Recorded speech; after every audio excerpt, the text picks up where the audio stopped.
Welcome back to Projectadya, the show that explores the extraordinary universe living rent-free inside your head. I'm Nova, and today we are doing something a little different. No studio, no walls, no ceiling. We are fully outdoors. Trees behind us, grass under our feet, and actual sunlight on our faces, which I personally haven't seen enough of lately. Joining me today is Leah, a researcher and thought leader in the study of the subconscious mind and dream science. She has spent years exploring the most mysterious 8 hours of our day, the ones we spend completely unconscious. Leah, welcome. Nova, thank you so much for having me. And honestly, can we just take a second to appreciate this? Look at this place. The trees, the green, the actual fresh air. I study the inner world of the mind all day long, and there is something almost poetic about having this conversation surrounded by all of this. Nature and the subconscious, honestly, have more in common than people think. Both are ancient, both are wildly underestimated, and both are doing enormous amounts of work that nobody is paying attention to.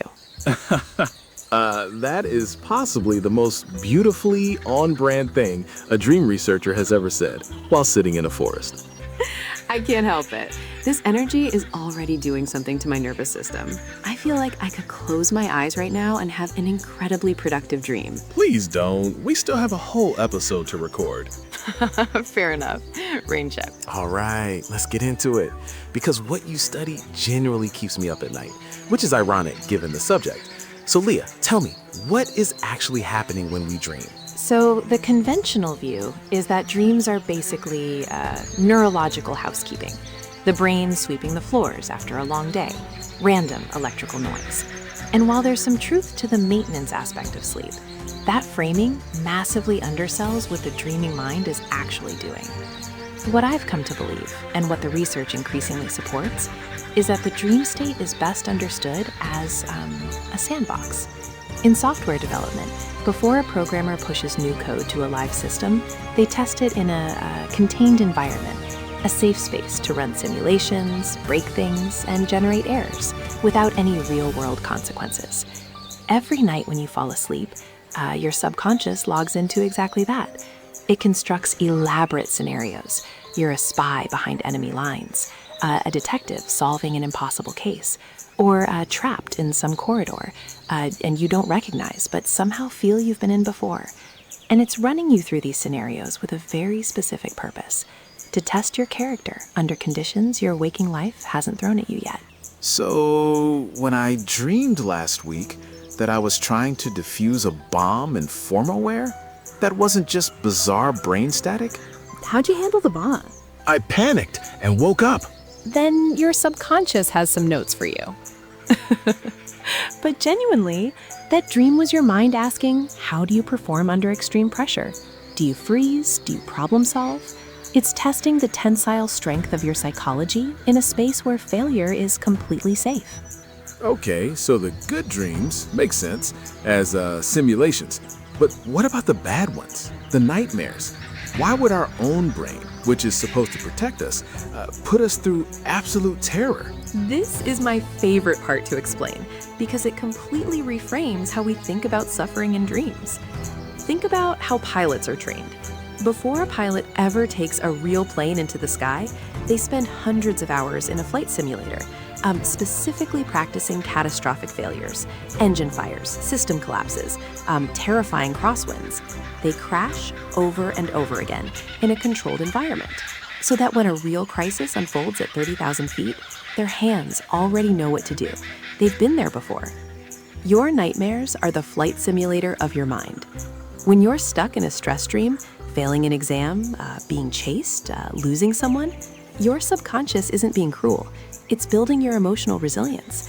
It's expanding your psychological bandwidth so that when real life delivers a gut punch, like a job loss, a split in a relationship, or a sudden crisis, your nervous system doesn't shatter. You've already run the code. You've already survived the crash. So the nightmare is training? The nightmare is practice. The discomfort is the point. And those repeating dream loops, where you find yourself stuck in the same frustrating scenario until something shifts, That's your subconscious, refusing to move on until a specific emotional conflict gets resolved. It's patient in a way our waking mind simply isn't. That is such a radical reframe. We think of sleep as the escape from life, but you're saying it's the preparation for it. Exactly. The laboratory closes and you walk back into the experiment. Every dream you dismiss as weird or unsettling, it left a residue. Your emotional operating system is a little more calibrated, a little more durable. You just didn't see the update installed. So what do you want people to do differently, practically, the next time they wake up shaken from a nightmare? Don't dismiss it right away. Give it 30 seconds. Ask, what was I afraid of in that dream? And where does that fear live in my waking life? You don't need to overanalyze it. Just acknowledge it. Because your subconscious just went to a lot of trouble to build that simulation. The least you can do is check the crash report before you delete it. Check the crash report. I love that. Leah, this has been one of the most genuinely mind-expanding conversations I've had on this show. Thank you for being here and for choosing to be fully awake for it. Always. And Nova, next time, can we record the whole season out here? I think the trees are good for the peace of subconscious mind. I'll pitch it to the producer. No promises. That's all for today's conversation. If this episode made you look at your dreams a little differently, good. That was exactly the point. Tonight, when you close your eyes and the simulation begins, don't be afraid of the crash. You're just in training. I'm Nova. See you next time.